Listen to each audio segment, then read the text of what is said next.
Take a moment here and watch this new video that we have coming in, which is showing the moment that the spire at the Cathedral of Notre Dame collapsed. Let's listen.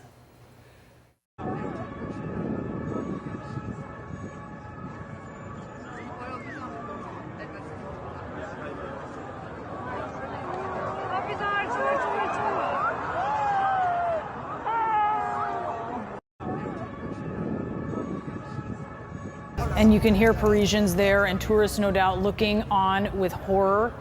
I want to go to our correspondent, Melissa Bell, who is live for us there on the scene. Melissa, give us the latest.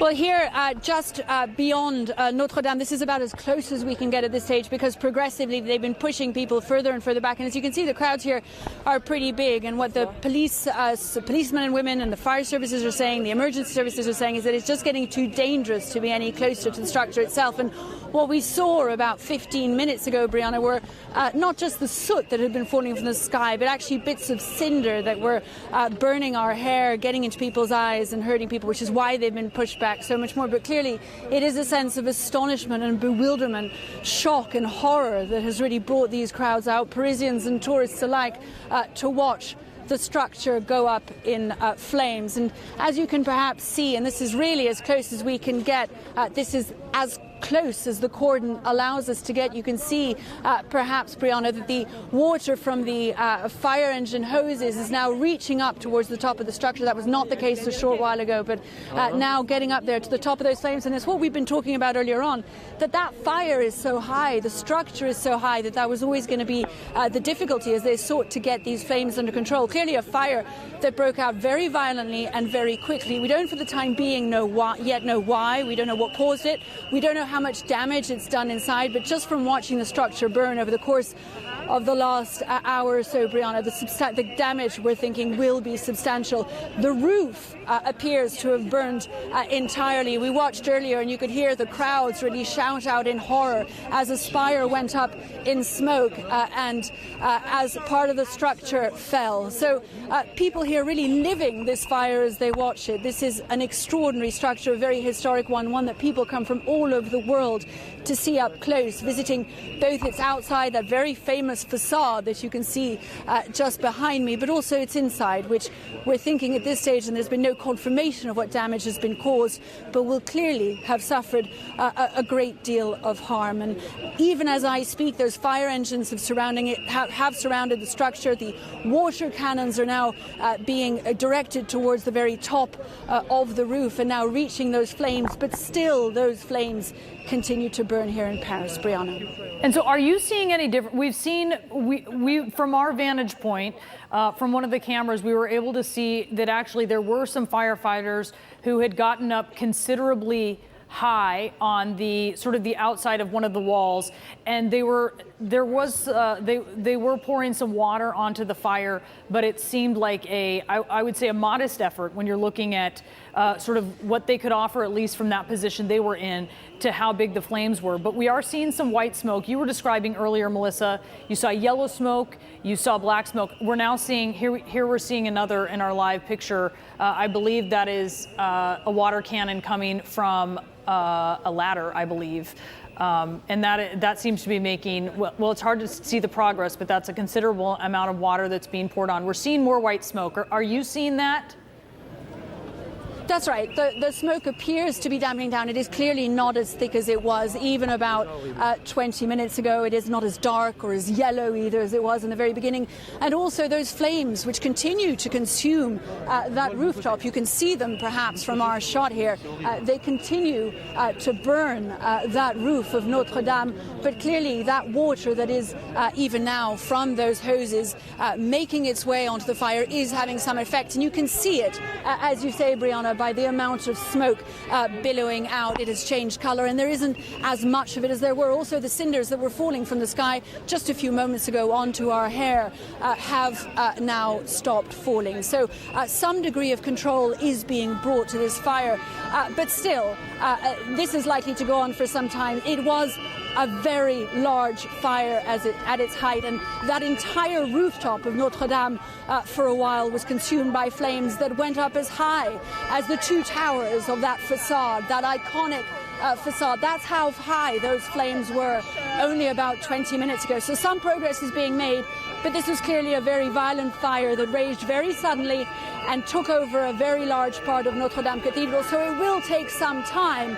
to put it out entirely, Brianna. Yeah, and so you are on the front side of the Cathedral of Notre Dame. So you are seen through the facade, that view. We are seeing the exact opposite view in the pictures that we're showing on the air, Melissa. So we're looking from the back of the cathedral, and we're seeing some of the efforts of firefighters. And I'll tell you what we are still seeing, even as there is some white smoke, even as some of these flames have been beat back by the efforts of firefighters, we're still seeing flames that have to be at least 30 or 40 feet tall. And there's so much what appears to be flammable scaffolding, I will say, underneath some of the flames that we're seeing there.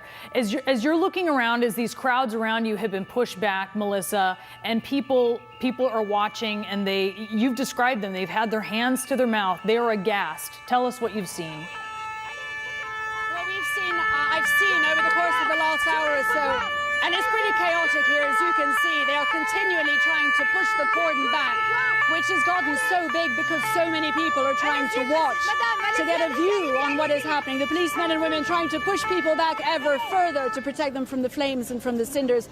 Police cars all around trying to push back what are now substantial crowds. But yes, I've seen people crying, I've seen people holding themselves. This was such a shocking sight. And of course, we don't know for the time being whether there have been any casualties, if there were people inside at the time when it broke out, how quickly the evacuation happened.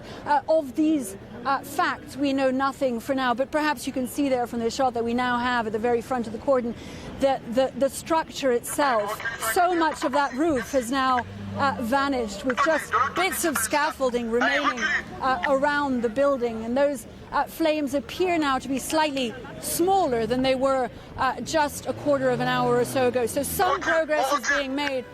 But scenes of chaos really here in Paris. It took everyone so much by surprise, security services, fire services, and as they struggle to get through the afternoon traffic, because of course this happened just after rush hour, it would have been very difficult for those fire engines to get there in time, to get there and to be able to make any progress at all. That appears now to be happening. We can see the jets of water making their way up there on to the roof and putting out some of their flames, bringing the beginning of the fire under control. But clearly, sense of shock here in Paris as Parisians have watched one of their most iconic cathedrals go up in flames. Yeah, it is horrific, as you described, Melissa Bell. If you could stand by for us, we'll be right back with you. I do want to bring in Patrick Gailey. He is there on the scene. He's a correspondent for Agence France Presse. You're on the phone with us, Patrick. Tell us where are you in relation? Where are you in relation to the facade of the church? Are you near the rear or the front of the church? And tell us what you're seeing. I've been evacuated across the river now, so I'm on the north. I'm on the rive gauche of the Seine. I'm looking at the rear of the two towers, and I can see that the roof has been more or less completely burnt away. A little bit more just collapsed. And in fact, I was on the scene when the spire came down. So quite dramatic stuff. And tell, what was the reaction of that? Because that seemed to really be a moment to Parisians who were watching. They were in disbelief, and that sort of punctuated just how much the damage was. I think the word is disbelief. You're right. There's people crying, people holding their mouths, walking around in a state of shock and just mourning, really. It's a very surreal scene. The smoke looks acrid from what we've been seeing, just this dense yellow smoke. What does it smell like there? It's actually, as I can see the sun setting in the background now, the smoke has moved to blot out the sun. In fact, you can hear the burning and you can smell it, even though I'm probably about 100 meters away now across the river. Tell us, and there's a lot of unanswered questions at this point in time, right? We do not know what caused this. We do not know if there was any personal damage. We do not know if people were inside the church, but presumably there would have been, on a day like this, many people inside the church touring it. This is one of the biggest tourist attractions in Paris. Yeah. As to whether there were people inside, I genuinely don't know. But you're right. It is an icon of Paris. It's one of the top 3, I think, visited landmarks in the world. And I mean, obviously, it's extremely popular with visitors, and it's it's just unbelievable that this has happened. I can see from where I'm stood the vast scaffolding that was erected on the roof and around the spire, and I know that they were in the process of removing and cleaning some of the statues that are on the roof. But that whole structure, apart from the metal scaffolding, has now disappeared.